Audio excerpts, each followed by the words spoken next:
بسم اللہ الرحمن الرحیم۔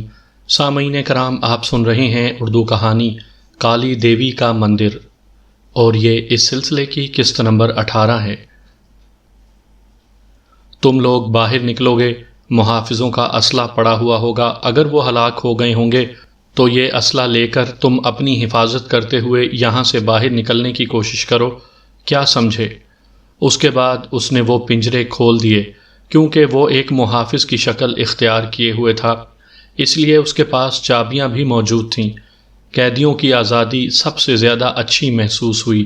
پھر کچھ چیخیں سنائی دیں، غالباً وہ محافظ تھے جو درندوں سے بچ کر یہاں ان غاروں میں آ چھپے تھے اور اس وقت قطعی اس قابل نہیں تھے کہ قیدیوں سے مقابلہ کریں، لیکن زیادہ تر وہ تھے جنہوں نے قیدیوں پر ظلم ڈھائے تھے، اور یہ تو انسانی فطرت ہے کہ جب کوئی کسی پر ظلم کرتا ہے تو دوسرا اپنی باری کا انتظار کرتا ہے، اور وہ پہلے سے کئی گنا زیادہ خونخوار ہو جاتا ہے۔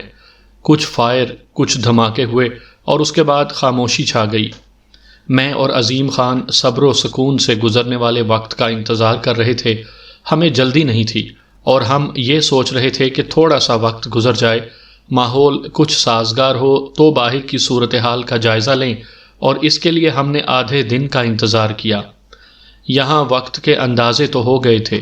وقت کے مطابق اس وقت دن کے کوئی 12 بجے ہوں گے جب ہم رائفلیں سنبھالے ہوئے باہر نکلے۔ غار کے دروازے سے باہر نکلے ہی تھے کہ ایک ریچھ صاحب سے ملاقات ہو گئی۔ دونوں پیروں کے بل کھڑے، سر کھجا رہے تھے، سوچ رہے ہوں گے کہ کدھر کا رخ اختیار کریں۔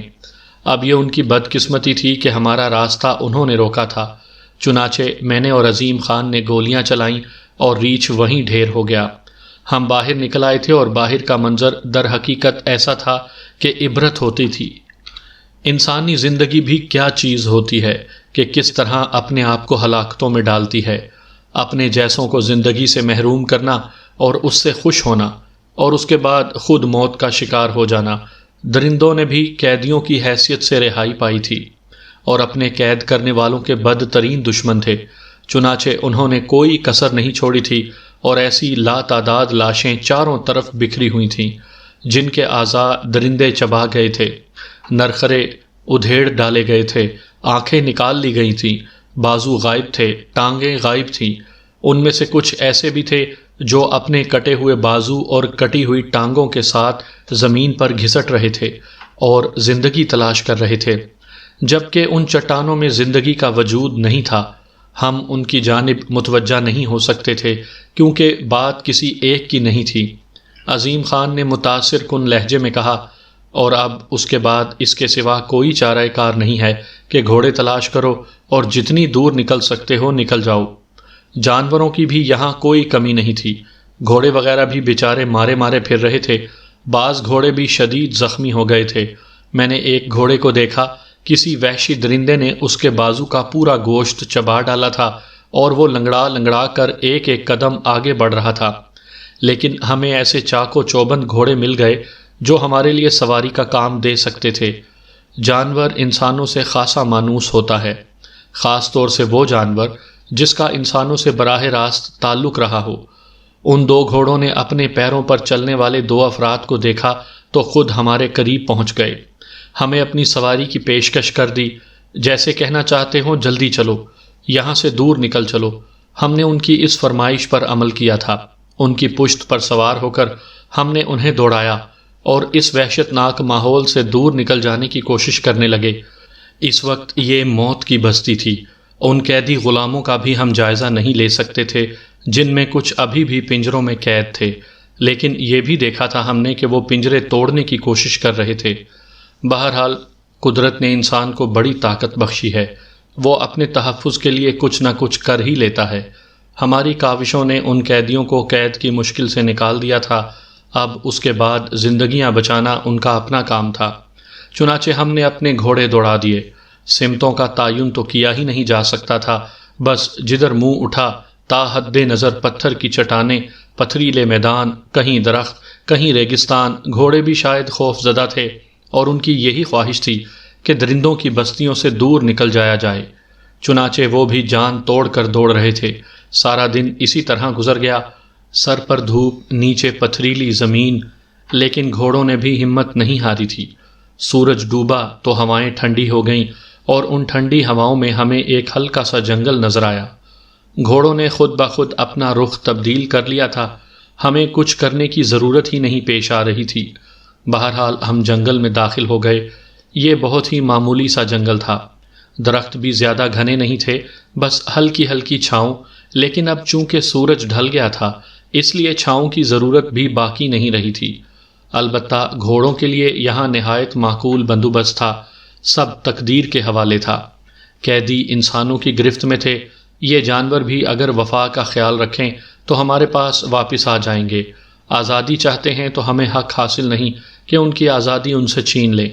چونکہ پورا دن گھوڑوں کی پشت پر گزرا تھا، ساری رات جاگتے رہے تھے، اس لیے عظیم خان نے کہا، حماد، بہتر یہ ہے کہ آرام کے لیے کوئی جگہ تلاش کی جائے۔ میں نے ایک سمت اشارہ کیا، یہاں بہت ہی لمبی لمبی گھاس تھی اور ایک درخت اس طرح اس گھاس پر سایہ کیے ہوئے تھا کہ جس طرح کوئی ماں اپنے بچے کو دھوپ سے بچانے کے لیے اپنے دوپٹے کی چھاؤں میں لے لیتی ہے۔ یہی جگہ ہمارے لیے بہتر تھی۔ عظیم خان پر تو کچھ ایسی نیند طاری تھی کہ لیٹتے ہی سو گیا، لیکن مجھے شدید بھوک لگ رہی تھی۔ گھوڑے کی پشت پر ہڈیاں گڑ گڑا کر رہ گئی تھیں۔ میں لیٹ کر سوچنے لگا کہ کھانے پینے کا یہاں کوئی بندوبست نہیں ہے۔ دور دور تک نگاہیں دوڑا لی تھیں۔ ایسے موقعوں پر ناریل کے درخت قدرت کا سب سے بڑا عطیہ ہوتے ہیں اور صحراؤں میں موجود نخلستان انسانی زندگیوں کو خوشی کی خبر سناتے ہیں، لیکن یہاں وہ سب کچھ نہیں تھا۔ میں نے نگاہیں دوڑا لی تھیں، پھر میں بھی عظیم خان کی طرح سونے کی کوشش کرنے لگا۔ نیند بہت سے احساسات کو سلا دیتی ہے، میں بھی سو گیا۔ پھر اس وقت جاگا جب آسمان پر پورا چاند چمک رہا تھا اور زمین پر چاندنی کا سمندر بہہ رہا تھا۔ میں اٹھ کر بیٹھ گیا۔ میں نے دیکھا کہ عظیم خان میرے پاس موجود نہیں ہے۔ پھر اچانک ہی دور سے اس کی آواز سنائی دی، حماد، اگر تم جاگ گئے ہو تو اس طرف آ جاؤ، ادھر اپنی داہنی سمت۔ میں جلدی سے اٹھ کر کھڑا ہو گیا۔ دور سے مجھے چاندنی میں عظیم خان نظر آ رہا تھا، ایک جگہ بیٹھا ہوا نہ جانے کیا کر رہا تھا۔ دور کافی فاصلے پر دونوں گھوڑے پیٹ بھرنے کے بعد آرام سے زمین پر بیٹھے ہوئے سو رہے تھے۔ میں نے دل ہی دل میں سوچا کہ قدرت نے انسانوں ہی سے نہیں جانوروں سے بھی ان کی خوراک دینے کا وعدہ کیا ہے، اور کہیں یہ بے زبان انسان پر فوقیت حاصل کر جاتے ہیں، کیونکہ یہ کسی سے مانگ نہیں سکتے، چھین نہیں سکتے۔ میں اٹھ کر عظیم خان کی طرف چل پڑا اور چند لمحات کے بعد اس کے پاس پہنچ گیا۔ میں نے دیکھا کہ عظیم خان ہاتھ میں بڑا سا پیالہ لیے کچھ کھا رہا ہے۔ میں حیران ہو گیا، عظیم خان کو کھانے پینے کی یہ چیزیں کہاں سے مل گئیں؟ لیکن پھر میں نے غور سے دیکھا تو میرے ہونٹوں پر مسکراہٹ پھیل گئی۔ مجھے واقعی خوشی ہوئی تھی۔ یہ تربوز کی بیل تھی جو خاصے بڑے علاقے میں پھیلی ہوئی تھی، اور اس میں درمیانے سائز کے تربوز لگے ہوئے تھے۔ پکے اور کھانے کے لیے تیار تربوز بلا شبہ قدرت کی نعمتوں کا کسی بھی جگہ تعین کر لیا جائے تو انسان کے پاس شکر کے الفاظ بھی ناکافی ہوتے ہیں۔ تربوز شکم سیری کے لیے بہترین، بھوک اور پیاس کا انتہائی معقول انتظام ہوتا ہے۔ میں عظیم خان کے پاس بیٹھ گیا اور عظیم خان نے برابر رکھا ہوا تربوز اٹھا کر میرے ہاتھ میں دے دیا اور پتھر کا ایک نوک دار ٹکڑا۔ پھر مجھ سے کہنے لگا، اسے درمیان سے کاٹو، ہاتھ ہی سے کھانا پڑے گا۔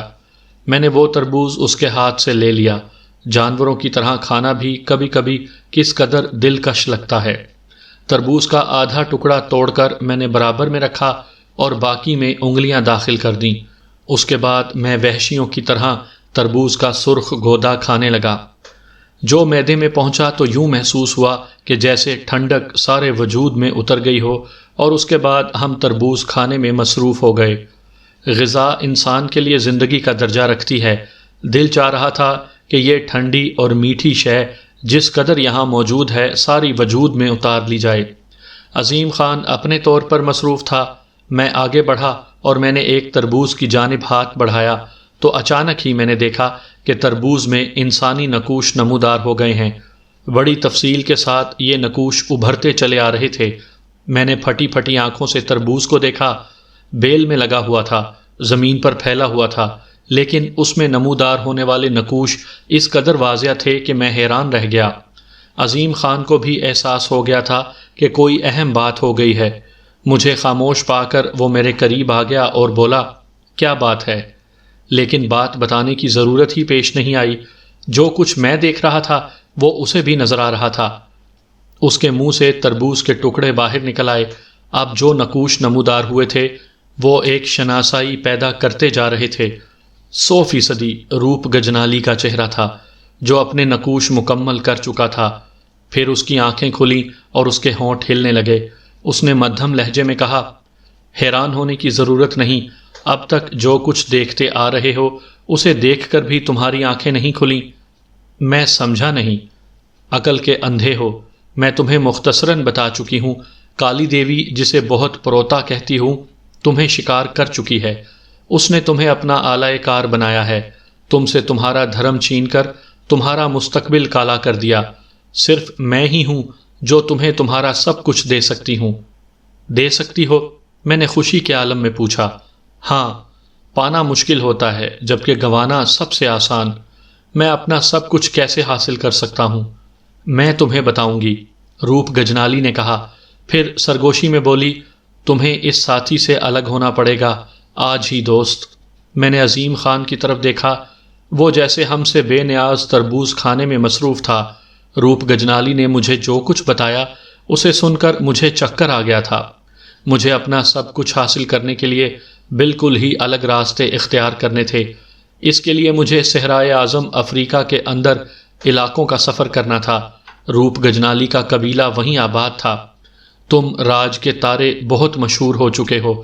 تمہیں کچھ لوگ ملیں گے جو ہاتھیوں کے شکار کے لیے افریقہ کے اندرونی حصوں میں جانا چاہتے ہیں، خاص طور پر ایک ڈاکٹر جو ڈاکٹر جگر کے نام سے مشہور ہے۔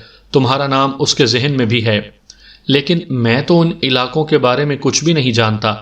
اپنے دل و دماغ میں اپنی یہ طلسم بساؤ، باقی سب کچھ بھول جاؤ، خود کو ایک نئے انسان کے روپ دے دو، اسی میں تمہاری نجات ہے۔ میں تیار ہوں، میں نے کہا۔ ٹھیک ہے، میں تمہاری مدد کروں گی، اس نے کہا، اور پھر وہ مجھے اس پھول کے بارے میں بتانے لگی جو ایک قبیلے کا مقدس نشان تھا۔ بڑی عجیب اور بے حد پر اسرار داستان تھی، لیکن میں ہر قیمت پر کالی سے چھٹکارا پانا چاہتا تھا، چنانچہ میں تیار ہو گیا۔ بیچارے عظیم خان کو رات کی تاریکی میں چھوڑنا پڑا تھا۔ اس کے بعد جو سفر کیا تھا وہ روپ گجنالی کی مدد سے کیا تھا اور کہیں سے کہیں پہنچ گیا تھا۔ کیا مزے کی بات تھی، ایک غریب لڑکا جسے زندگی گزارنا مشکل تھی، پہلے تبت کے دریاؤں کے درمیان اور اب افریقہ کے خوفناک جنگلات کی طرف رواں دواں تھا۔ میں افریقہ کے شہر ہالڈونا میں مقیم تھا کہ راؤ جے کشن نے مجھ سے ملاقات کی۔ جے کشن بے حد دولت مند اور مہم جو انسان تھا۔ اسے صحرائے اعظم میں ہاتھیوں کا شکار کا شوق تھا۔ یہ تو میری خوش نصیبی کی حد ہے کہ ہنس راج جیسا شکاری اس وقت یہاں موجود ہے۔ میرے دوست، میری خواہش ہے کہ میں تمہارے ساتھ افریقہ کے گھنے جنگلات کا سفر کرتا۔ مجھے تیار ہونا تھا کیونکہ روپ گجنالی کا ہی منصوبہ تھا۔ بے پناہ دولت کے مالک جے کشن نے افریقہ میں داخلے کے انتظامات کیے جو کہ معمولی نہیں تھے۔ ہم صحرائے اعظم کے پیٹ میں داخل ہو گئے اور ہاتھیوں کا شکار کرنے لگے۔ شکاری زندگی اب میرے لیے بھی خاصی دلچسپ ہو گئی تھی، لیکن پھر ایک دن بیچارہ جے کشن ایک حادثے کا شکار ہو گیا۔ ایک وحشی تیندوے نے جے کشن پر حملہ کر کے اسے شدید زخمی کر دیا۔ جے کشن کی زندگی کی کوئی امید نہیں تھی کہ روپ گجنالی کی پیش گوئی کے مطابق ایک ڈاکٹر نما جادوگر مل گیا جس کا نام جگلر تھا۔ یہ شخص افریقہ میں ایک دیوتا کی طرح پوجا جاتا تھا اور افریقی اسے روتانو یعنی صحت کا دیوتا مانتے تھے۔ جگلر مجھ سے اس طرح ملا جیسے برسوں کی شناسائی ہو۔ کیسے ہو ہنسراج؟ بالکل ٹھیک۔ اپنے بارے میں سناؤ جگلر۔ میں پیدائش کے بعد سے اب تک ٹھیک ہوں۔ کیا کر رہے ہو آج کل؟ وہی پرانا کھیل، تتلیوں کی تلاش، پھولوں پر تجربات۔ ڈاکٹر ہو؟ وچ ڈاکٹر؟ معالجہ۔ میرے ساتھی کو دیکھو، کیا ہوا ہے اسے؟ ایک تیندوے نے زخمی کر دیا ہے، شدید بخار میں مبتلا ہے۔ میں دیکھتا ہوں، جگلر نے کہا۔ مجھے اس کی زندگی کا خطرہ ہے۔ مجھے نہیں ہے۔ بغیر دیکھے ہوئے؟ اس کے پاس ایک ڈبہ تھا جو دواؤں اور جراحی کے اوزاروں سے بھرا ہوا تھا۔ اس نے یہ اوزار پانی میں ڈال دیے اور انہیں خوب ابالا، پھر وہ صابن سے اتنی دیر ہاتھ دھوتا رہا کہ مجھے خوف ہوا کہ اس کی کھال ادھڑ جائے گی۔ اس کے بعد اس نے جے کشن کو افریقہ کی کسی ایسی بوٹی کا عرق دیا کہ غریب جے کشن ایسا بے ہوش اور بے خبر ہوا کہ معلوم ہوتا تھا کہ وہ مر گیا ہے۔ جگلر نے بتایا کہ یہ بوٹی اس نے سیاہ فاموں سے حاصل کی تھی۔ اس کے بعد اس نے کسی تیز اوزار سے جے کشن کی ران کے حصے کھولے، انہیں صاف کیا اور پھر ابالی ہوئی جڑی بوٹی ان پر رکھ کر پٹی کس دی۔ کافی دیر بعد جے کشن کو ہوش آیا تو جگلر نے اسے پھر کچھ کھانے پینے کو دیا۔ یہ دوا اس کے حلق سے نیچے اتری ہی تھی کہ جے کشن کے پسینے چھوٹ گئے اور دیکھتے ہی دیکھتے بخار غائب تھا۔ قصہ مختصر کہ 2 دنوں بعد جگلر کا مریض اٹھ بیٹھا اور سخت بھوک کی شکایت کر کے کھانا طلب کیا، اور 1 ہفتے کے اندر اندر وہ اس قابل تھا کہ ہم اسے آسانی سے ساحل تک پہنچا سکتے تھے۔ میں نے واپسی پر جگلر سے اپنے ہاں کرٹن میں ٹھہرنے کی درخواست کی اور خلاف توقع جگلر نے حامی بھر لی۔ کیمپ میں جگلر اور ہم 1 ہفتے تک ساتھ رہے اور پھر وہاں سے کرٹن تک کے بحری سفر میں بھی ہمارا ساتھ دیا۔ چنانچہ اس عرصے میں ہم دونوں آپس میں خاصے بے تکلف اور گہرے دوست بن چکے تھے۔ اپنے ماضی کے متعلق اس نے کچھ نہ بتایا اور نہ ہی یہ بتایا کہ وہ افریقہ کے جنگلوں میں کیوں بھٹک رہا تھا۔ البتہ اس نے علم الحیات اور علم الانسان کے متعلق بہت سی باتیں کہیں۔ چونکہ میں بھی اپنے طور پر اور اپنی عقل کے مطابق افریقہ کے سیاہ فاموں کے رسم و رواج اور فطرتوں کا مطالعہ کرتا رہتا تھا، اس لیے یہ موضوع میرے لیے بھی دلچسپ تھا۔ دوسری بہت سی چیزوں کے علاوہ اس نے مجھے وہ کیڑے مکوڑے اور رنگ برنگی تتلیاں دکھائیں جو اس نے آوارہ گردی کر کے جمع کی تھیں۔ یہ چیزیں اس نے بکسوں میں بڑی مہارت سے ٹانک رکھی تھیں۔ پھر اس نے مجھے وہ خشک پھول دکھائے جو اس نے فائل کے صفحات کے اندر دبا کر احتیاط سے رکھے تھے۔ ان میں چند پھول بقول جگلر پولن تھے۔ یہ دیکھ کر کہ میں پولن بڑی دلچسپی سے دیکھ رہا ہوں، اس نے کہا کہ کیا میں دنیا کا سب سے خوبصورت اور حیرت انگیز پھول دیکھنا پسند کروں گا؟ ظاہر ہے میرا جواب اثبات میں تھا۔ اس پر اس نے ایک باکس میں سے ایک چپٹا پیکٹ برآمد کیا جو 2 فٹ 6 انچ لمبا اور اتنا ہی چوڑا تھا۔ جیگلر نے بڑی احتیاط سے کھجور کے پتوں کی وہ چٹائی کھولی جو پیکٹ میں لپٹی ہوئی تھی۔ چٹائی کے نیچے پیکٹ یا ڈبے کا ڈھکن تھا جو اس کا حصہ تھا۔ اس کے نیچے پھر کئی چٹائیوں کی تہ تھی۔ اس کے نیچے 2 گتے تھے اور ان گتوں کے درمیان میں وہ پھول تھا، اور اس پودے کی ایک پتی تھی جس پر یہ پھول اگا ہوا تھا۔ خشک ہونے کے باوجود یہ پھول ایک حیرت انگیز چیز تھا۔ اس کے باہر کی طرف ایک خوبصورت غلاف سا تھا جس پر کالی دھاریاں تھیں۔ پھول کا رنگ چمکدار سنہرا تھا۔ یہ غلاف پھول کو سہارا دیے ہوئے تھا۔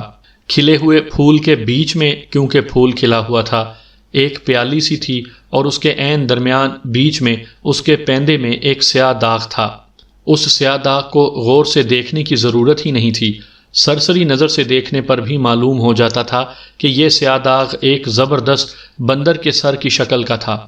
اس کی جھکی ہوئی بھویں، اندر کو دھسی ہوئی آنکھیں، منہ اور بڑا سا جبڑا، سب کچھ صاف نظر آتا تھا، اور یہ سارے نقوش وہ تنہا سیاہ داغ بنا رہا تھا۔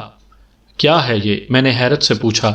جناب، جگلر نے کہا، یہ پولن گرینز کا سب سے حیرت انگیز نمونہ ہے اور میں نے اسے دریافت کیا ہے، اور اس پودے کی تازہ جڑ کی قیمت لاکھوں پاؤنڈ بلکہ اس سے بھی زیادہ ہو سکتی ہے۔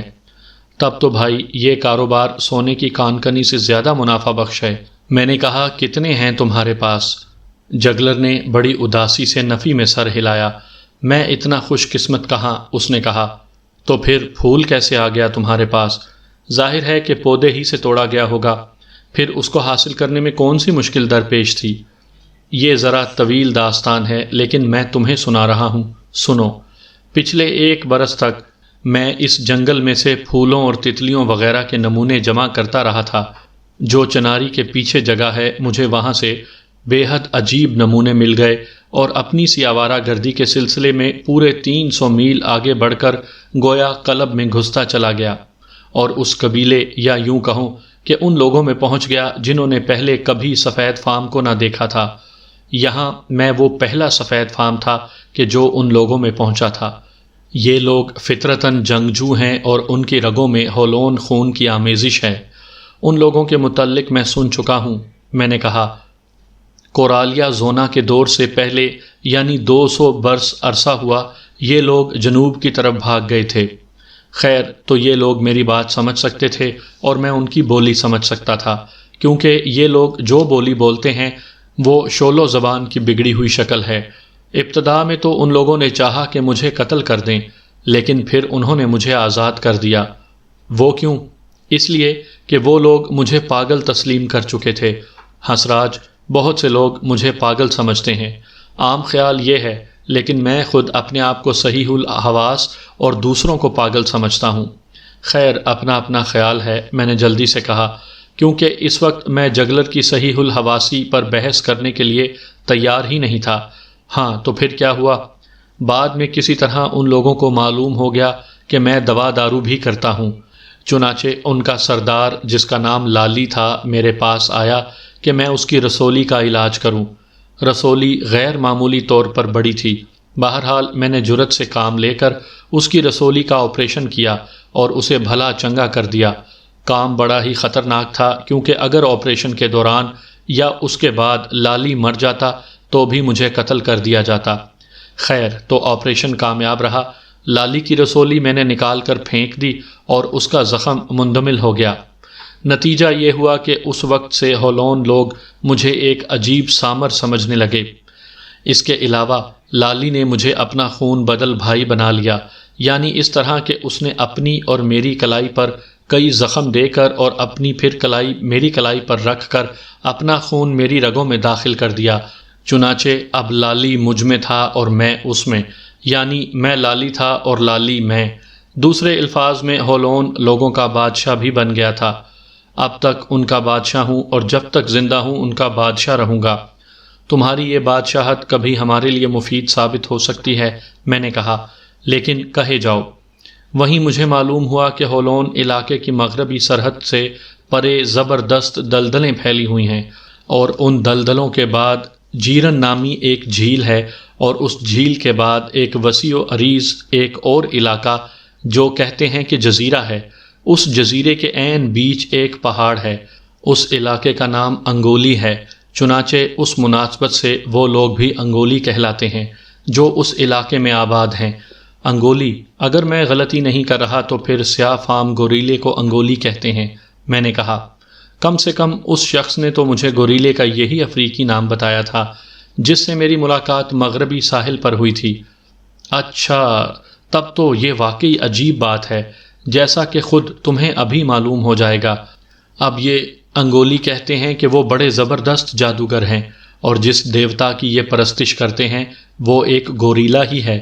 کم سے کم مجھ سے تو یہی کہا جاتا ہے کہ ان کا دیوتا ایک گوریلا ہے، لیکن ان کا ایک ہی نہیں بلکہ 2 دیوتا ہیں۔ دوسرا دیوتا بھی کوئی جانور ہی ہوگا؟ نہیں، ان کا دوسرا دیوتا یہ پھول ہے جسے تم دیکھ رہے ہو، یعنی یہی عجیب و غریب سنہرا پھول ہے جس پیالی میں بندر کا سر بنا ہوا ہے۔ اب یہ میں نہیں جانتا کہ انہوں نے اس پھول میں بنے ہوئے سر کی وجہ سے گوریلے کی پرستش شروع کر دی، یا پھر اس گوریلے کی وجہ سے اس بندر کے سر والے پھول کو اپنا دوسرا دیوتا بنا لیا۔ بہرحال اس کے متعلق ہولون لوگوں سے اور پھر اس شخص سے معلوم ہوا جو اپنے آپ کو انگولی سردار ظاہر کر رہا تھا۔ کیا کہا ان لوگوں نے؟ ہولون لوگوں کا کہنا ہے کہ انگولی دراصل شیطان ہے جو ڈونگوں میں سوار ہو کر جھیل اور مختلف راستوں پر خفیہ راستوں سے جو نرسلوں کے جھنڈوں میں بنائے جاتے ہیں اور ہولون کی عورتوں اور بچوں کو چرا لے جاتے ہیں اور پھر ان کو اپنے دیوتاؤں پر بھیٹ چڑھا دیتے ہیں۔ بعض دفعہ انگولی ہولون بستی پر باقاعدہ حملہ کر دیتے ہیں، اور وہ جیسا کہ ہولون لوگوں نے کہا ہے کہ وہ جب حملہ کرتے ہیں تو بندروں کی طرح چیختے اور چلاتے ہیں۔ مردوں کو وہ لوگ قتل کر دیتے ہیں اور بچوں کو اٹھا کر لے جاتے ہیں۔ ہولون نے ان شیطانوں پر چڑھائی کرنے کی کوشش کی تھی، لیکن کامیاب نہ ہو سکے، کیونکہ ایک جیسا کہ وہ اپنے آپ کو کہتے ہیں خشکی کے آدمی ہیں، انہیں پانی سے کوئی تعلق نہیں، چنانچہ ان کے پاس ڈونگے بھی نہیں ہیں۔ چنانچہ وہ جزیرے تک نہ پہنچ سکے، بشرط یہ کہ وہ علاقہ حقیقت میں جزیرہ ہی ہو۔ انہی سے مجھے یہ بھی معلوم ہوا کہ جہاں انگولی کا گریلا دیوتا رہتا ہے وہاں ایک عجیب و غریب پھول اگتا ہے، اور یہ پھول بھی دیوتا کی طرح پوجا جاتا ہے۔ اس کی کہانی انہیں اپنے ہی قبیلے کے ان لوگوں سے معلوم ہوئی تھی جنہیں انگولی نے اپنا غلام بنا لیا تھا، لیکن جو بعد میں فرار ہونے میں کامیاب ہو گئے تھے۔ ظاہر ہے کہ تم نے اس جزیرے تک پہنچنے کی کوشش تو کی ہوگی، میں نے پوچھا۔ یہ تم نے غلط نہیں کہا، میں نے کوشش کی اور نرسلوں کے کنارے تک پہنچ بھی گیا۔ نرسلوں کا وہ کنارہ ایک ڈھلوانی میدان کے سرے پر تھا اور وہ چارلی جھیل اس جگہ سے شروع ہوئی تھی۔ خیر، جب میں وہاں پہنچا تو میں نے چند دنوں کے لیے قیام کیا اور تتنیاں پکڑیں اور پودوں کے نمونے جمع کرتا رہا۔ سورج غروب ہوتے ہی میرے سیاہ فام ملازم مجھے اکیلا چھوڑ کر چلے جاتے تھے، کیونکہ رات کا اندھیرا اترنے کے بعد بقول ان کے وہاں کوئی پاگل ہی ٹھہر سکتا تھا، یا پھر وہ شخص جس کو اپنی زندگی عزیز نہ ہو۔ تو ایک رات میں اپنے کیمپ میں اکیلا سو رہا تھا کہ دفعتاً میری آنکھ کھل گئی اور مجھے احساس ہوا کہ میں وہاں اکیلا نہیں تھا۔ میں اپنے خیمے سے باہر آیا اور غروب ہوئے چاند کی طرف دیکھا۔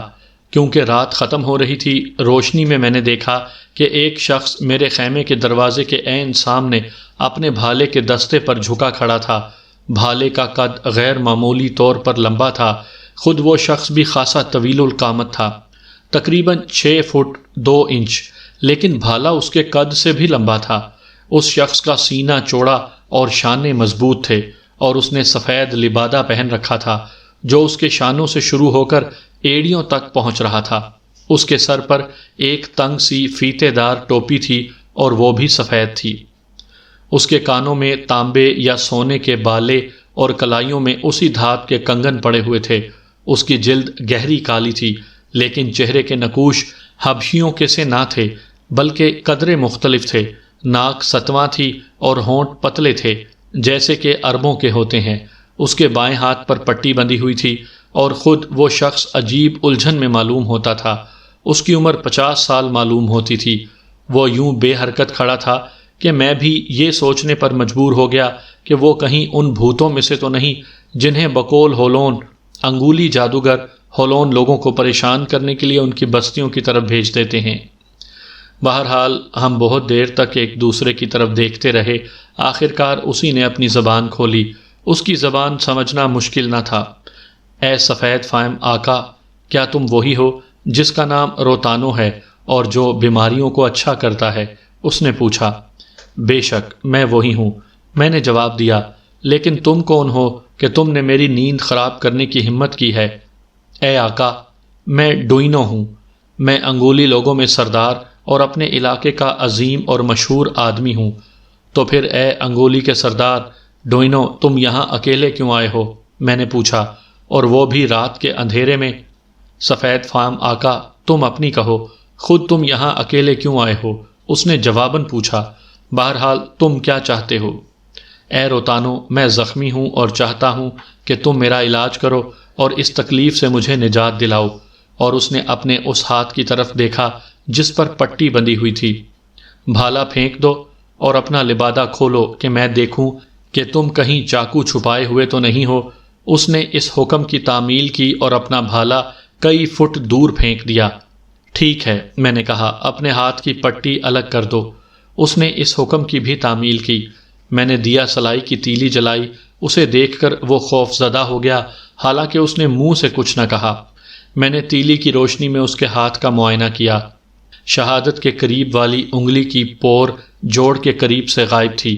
انگلی کے سرے کو داغا گیا تھا اور اس کو لچکدار اور چکنی گھاس کی پتیاں بندھی ہوئی تھیں۔ مجھے یہ سمجھنے میں دیر نہ لگی کہ ڈوئنو کی انگلی کسی درندے نے کاٹ لی تھی۔ کس درندے نے یہ انگلی کاٹ لی؟ میں نے پوچھا۔ بندر نے، ڈوئنو نے جواب دیا۔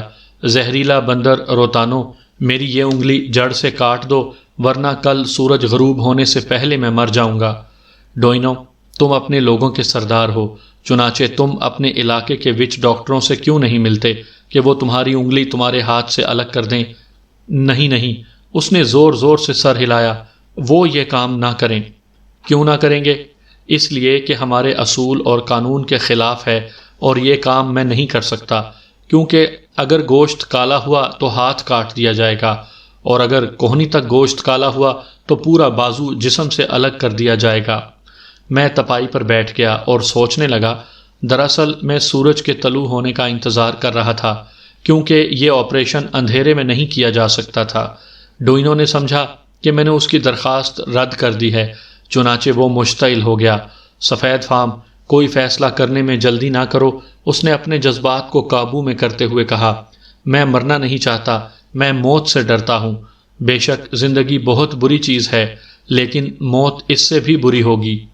روتانو، اگر تم نے انکار کر دیا تو میں اس جگہ خود اپنے ہاتھوں سے اپنا خاتمہ کر لوں گا، اور پھر میرا بھوت تمہیں پریشان کرتا رہے گا یہاں تک کہ تم خود اپنی زندگی سے تنگ آ کر میرے پاس روحوں کی دنیا میں چلے آؤ گے۔